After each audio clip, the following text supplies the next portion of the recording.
Hello, guys and gals, and this is part 2 of our reading of Guinevere by Sharan Newman. And as always, we're going to go over the copyright information. But you're probably curious as to why I got rid of the first one.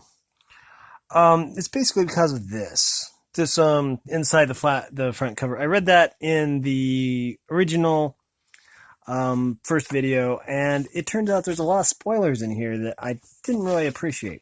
So it's basically somebody's review of the book, and so they put a bunch of spoilers in there, and so I wanted to redo it so that the spoilers weren't in there. Anyways, it says right here that this is copyright 1981 by excuse me, Sharan Newman. Sorry, I need to get a drink. Anyways, I have written permission by the author to read this book on my channel, my YouTube channel. Also, I want to point out that this book is still in print and for sale, along with the first book was Guinevere. That's this one. It's followed in the sequence by the Chessboard Queen, which is book 2, and book 3 is Guinevere Evermore. And those books are for sale wherever books are sold, or at a library where you can, get them. Okay, sorry about that. Have to stay hydrated, especially since I just read an hour and a half from Watership Down and a half an hour from this book. So that's math isn't working. That's like 2 hours. This is going to be 2.5 hours of reading. So, anyways, in the past, this book is in kind of bad shape. I need to get it patched up and fixed and repaired. Anyways, in the last part, we met Guinevere, and apparently someone or something is calling her name. Something silver was helping to guide her through when she got lost in the forest, and she finally got out of the woods. And there seems to be something suspicious about the nurse, but that's about all that we know. Okay. Put the bookmark over there. Okay. Something rare and... okay. We're going to go back to the previous paragraph. Something rare and lovely, she almost laughed. Now I... excuse me. Now I shall have a gift for Flora. Sorry. I'm going to have to redo that. Sorry. Again, I'm recovering from a cough. Anyway, something rare and lovely, she almost laughed. Now I shall have a gift for Flora. She started to put it in her basket, and then she realized that she had dropped it long ago, so she sat in the middle of the path, resting, passing the thin, silky light between her fingers. A few moments later, she saw the good, honest gold and red of real torches and heard the worried voices of her father and the guards. With a joyous cry, she ran to them. As soon as she saw her father's face, she knew she had done something terribly wrong. It was gray with worry. His normally firm chin was trembling as he gathered her up. He only trusted himself to whisper her name. He held her close before him on the horse, his free arm wrapped around her so tightly that it hurt. At home, nothing was said beyond the exclamations of Flora as she saw the scratched and bruised arms and feet. Guinevere was given a warm herbal bath, and ointment was rubbed on the wounds. It was not until she was safe in bed that her parents came in. "We don't want to hear any explanations, daughter," Gwendolyn told her sternly. "You wandered away thoughtlessly, and any fear or pain you might have had was well deserved. You caused your father and the guards to spend several extra hours of hard work hunting for you when they were already tired from their journey today. Flora should not have let you enter the woods alone, but you are old enough now to know what you should and should not do, and to observe the limits set to you. Flora will not always be near to tell you what is right or wrong. Obviously, we have not taught you well enough where else to seek guidance. For the next 2 weeks, instead of riding with your father or playing in the fields, you may spend your afternoons in the chapel, praying for the wisdom and maturity, and studying the works of the Holy Fathers. Perhaps there you can find counsel. Guinevere nodded mutely. She had never seen her mother so angry. Leodegrus said nothing, but the look on his face was enough. His eyes pleaded forgiveness. Gwendolyn sat on the edge of the bed and held her closely. Leodegrus rested his hand on her head. "Never frighten us like that again," he whispered. They covered her tightly and blew out the light. Later, in their own room, Gwendolyn reflected. "It doesn't seem right to make religion a punishment. Couldn't we have thought of something else?" Leodegrus frowned, then kissed his wife gently before he spoke. "I think we have made her feel the enormity of her disobedience. She may be rebellious for a few days, but it is necessary that she be put in a position where she must think about herself and her place in the world." He sighed. The contemplative life is not a bad one for her to pursue for a few days. Would that we lived in times when we all might retreat for a while into philosophy. Gwendolyn had finished her nightly ritual of washing and creaming her face. She wiped the cream off with a linen towel. It was made of pounded almonds, oil, and herbs, and the scent of it lingered through the night. She slipped in bed next to her husband and brushed her hand across his face.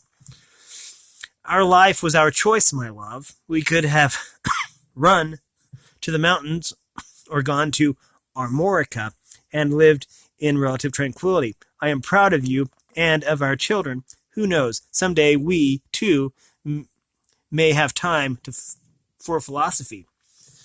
For answer, Leodegrus kissed her again and blew out the light.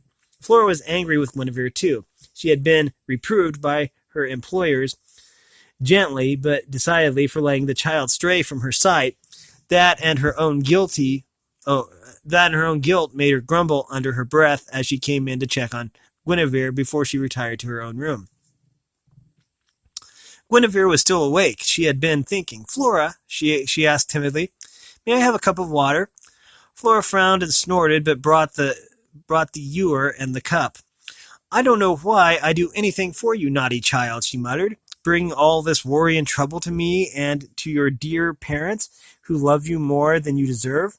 Why did you go roaming like that when I told you not to?" "I'm sorry, Flora," Guinevere sighed, "but I've been scolded and I'm going to be punished, so can't we be friends again?" She stopped, remembering the gift she had found, and leapt out of bed to find it, spilling the water. "Oh no," she said, "I'm sorry for that, then, too. But I just remembered I found something for you, just as you asked me, something beautiful and rare."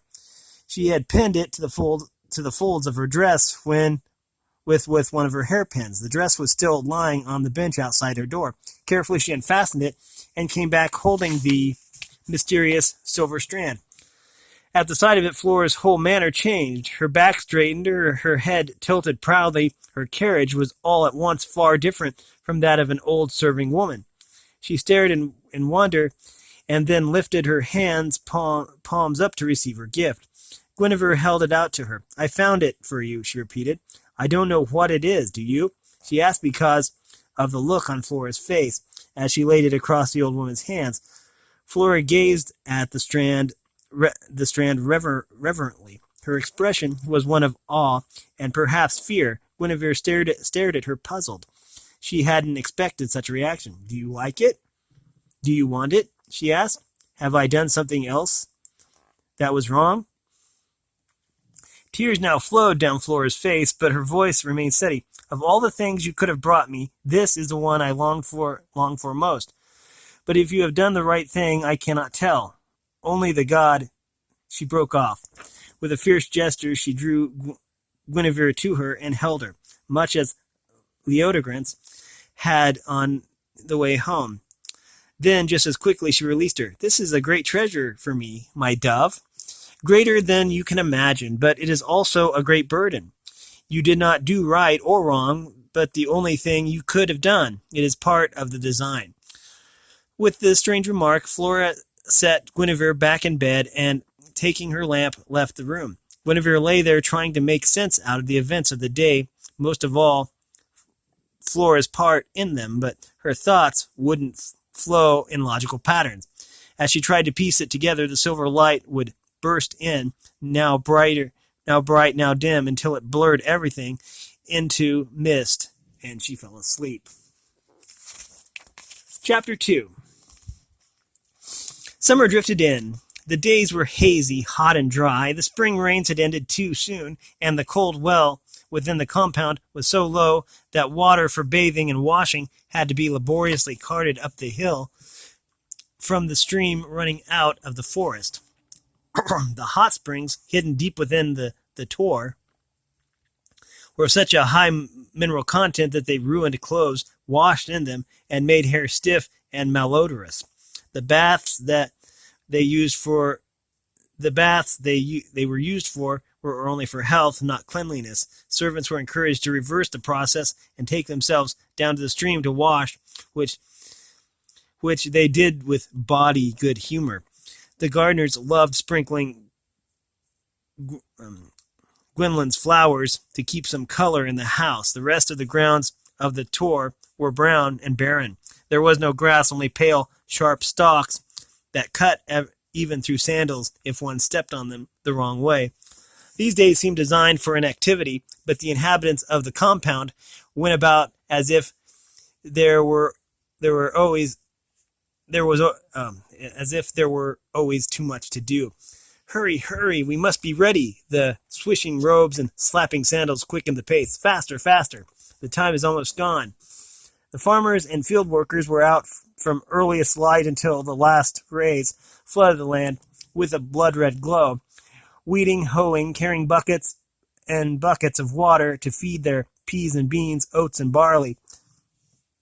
The people in the house bustled from one chore to another, mending, washing, tending the animals, but always as they hurried, everyone would look somewhere else, over their shoulder across the field, casting a glance at the dark woods so close and the hazy mountains too far for flight. Then they would quickly return to their work. Rumors swooped across the fields and into the house, fluttering from one low voice to another. We are winning at last. We are losing again. The Irish have made another raid on the Cornish coast.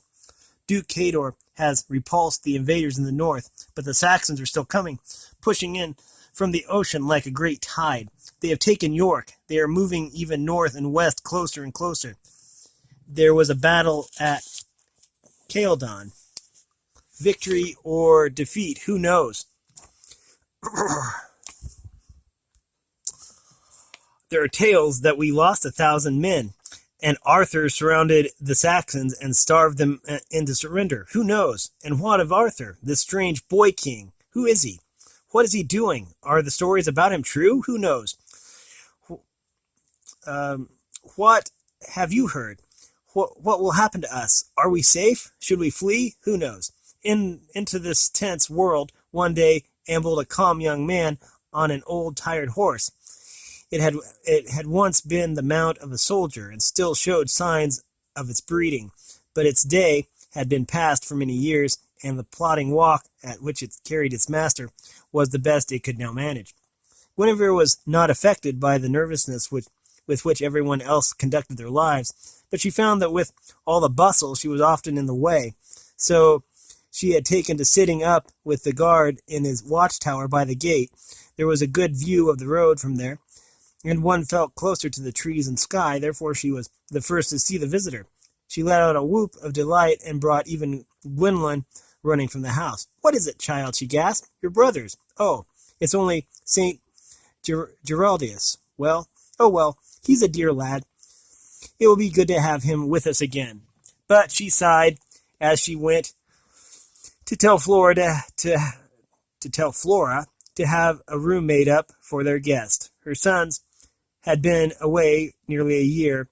They would have been a much more welcome sight.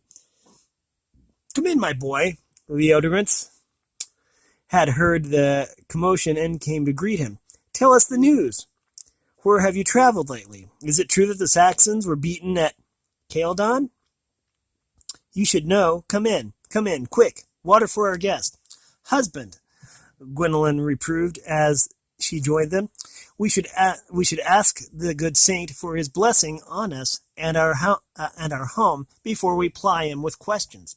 Yes, of course, Leodegrus marveled at his wife's self-restraint. She was as eager as he for word of the battle.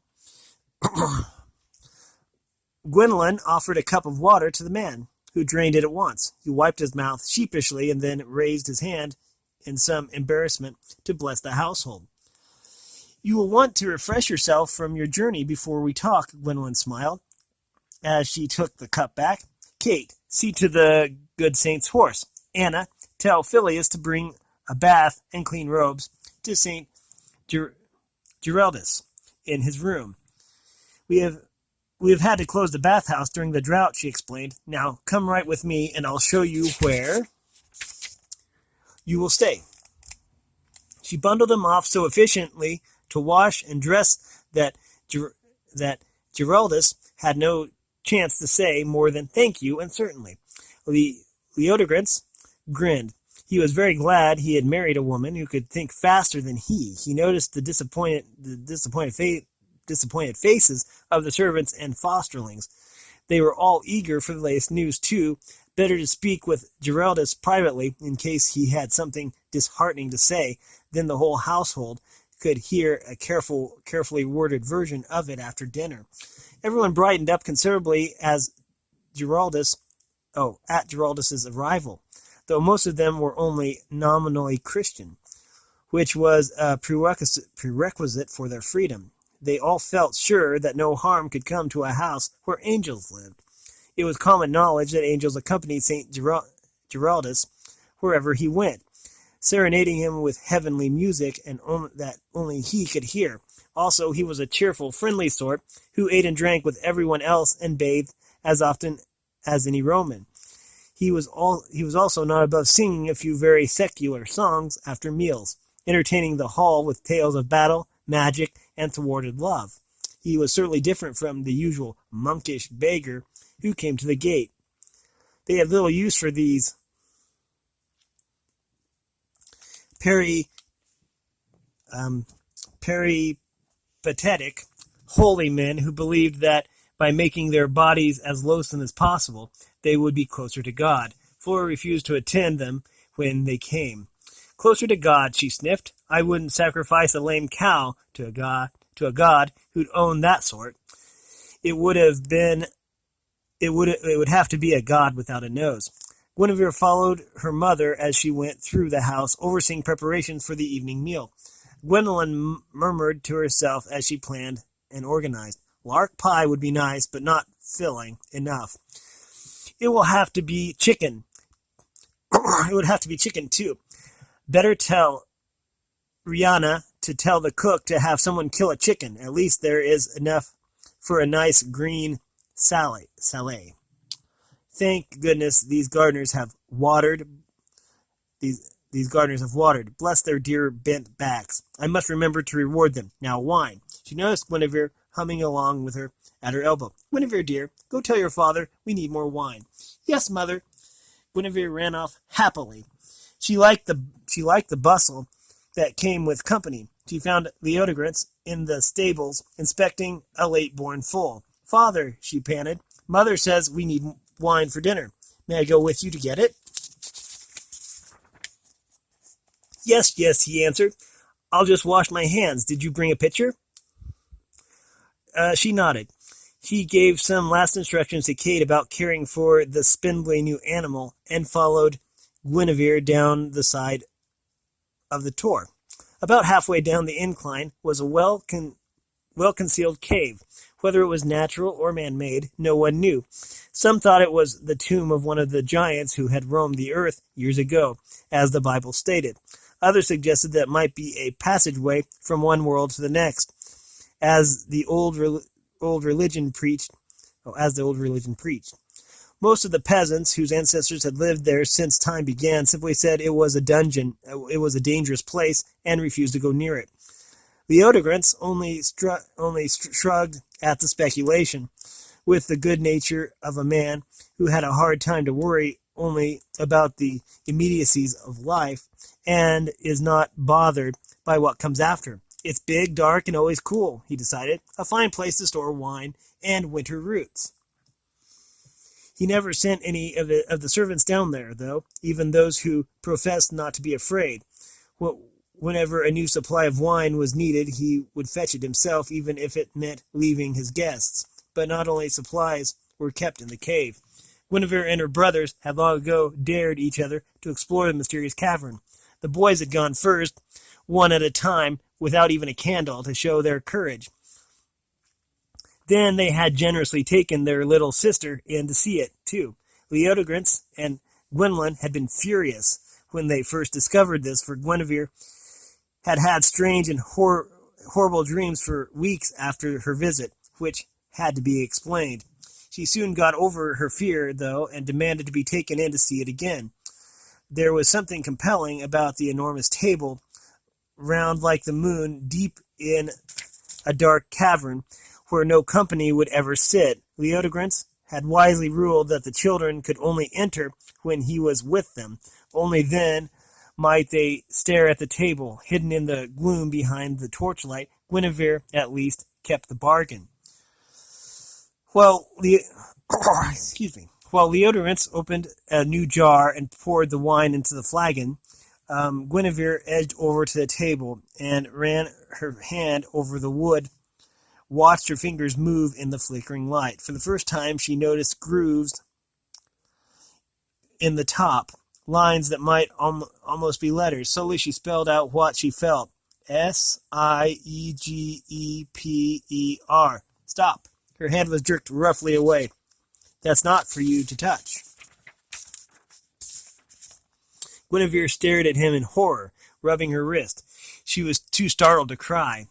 Leodegrance held her close to in apology. His voice was more gentle. That table is very old and has strange powers. I do not know them all. It is not even mine. I only hold it in trust for another. What is written on it is not for us to know. Why do you think I keep it dark here? Oh, why do I keep it down? Why do you think I keep it down here in the dark? Even touching it could be dangerous. You must never do it again. He kissed her softly to show he was not angry, only worried. Guinevere nodded. Her eyes were wide. She didn't really want to touch it again. There was something strong and powerful about it, something she was afraid of. Still, she wished she could see it in the light.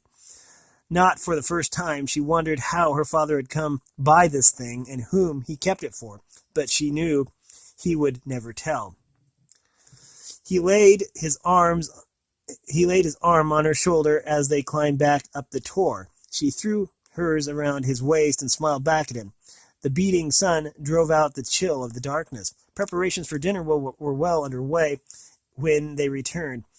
Giraldus had been bathed and rested, and now making polite conversation with one of the fosterlings as they waited. She was trying to decide whether she should treat him with the respect due a saint or the coquetry needed to amuse a handsome and eligible young man. Gwendolyn was truly pleased to have Giraldus stay with them. She encouraged him to spend several weeks each year under their roof. She liked him. He reminded her of her own sons. He was a charming guest who enlivened the meals with his conversation. He knew all the local gossip and much of the distant news. He could sing the old sagas that pleased the servants. She was sorry for him and his problem.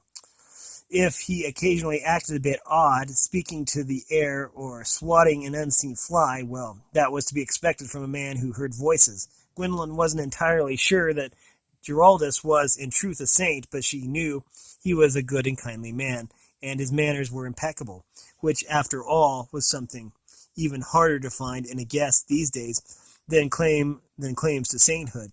She also heartily approved of his family ties. Giraldus's family was one of the old Romano-British liaisons. They were descended from a rather obscure officer of an undoubtedly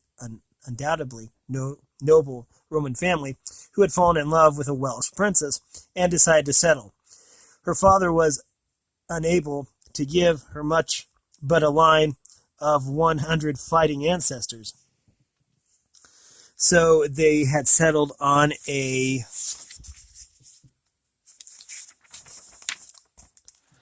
smallish estate well up in the Pennines, where they raised cattle, sheep, and horses, fine horses. The family kept to themselves as a rule, sending messages of support in times of trouble, and swift cavalry mounts when the invasion threatened their safety.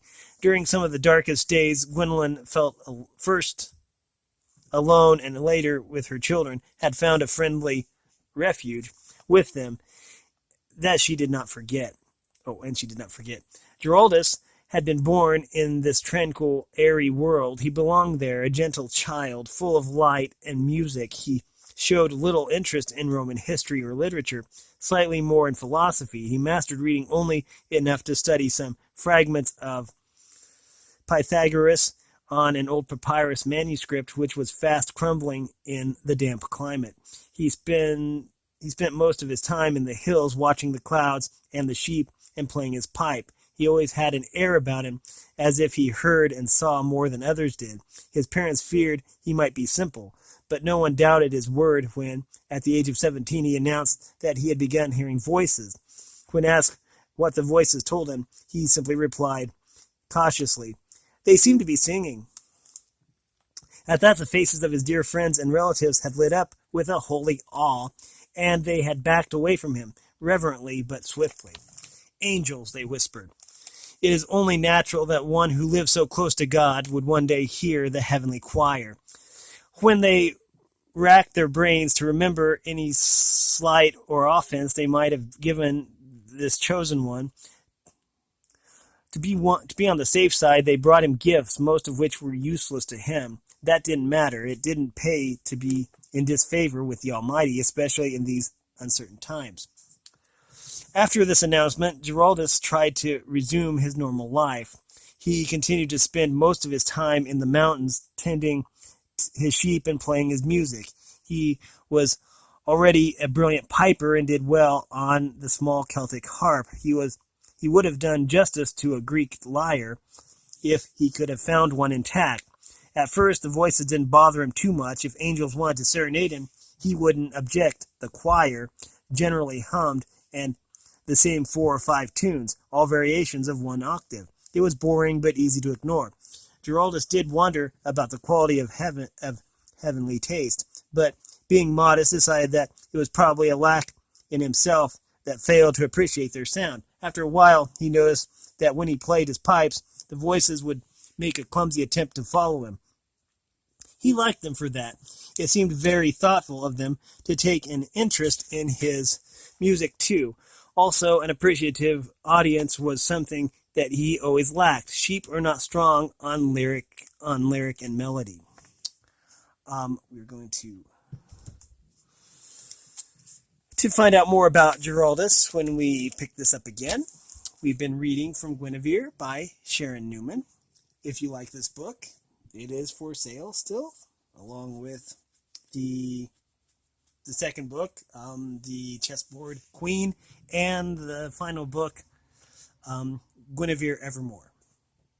Anyways, if you like this content, make sure you like and subscribe and ring the bell so you know when I upload. And if you want to support me in any way, all that information will be in the description below. And as always, thank you for watching, everyone, and have a great day.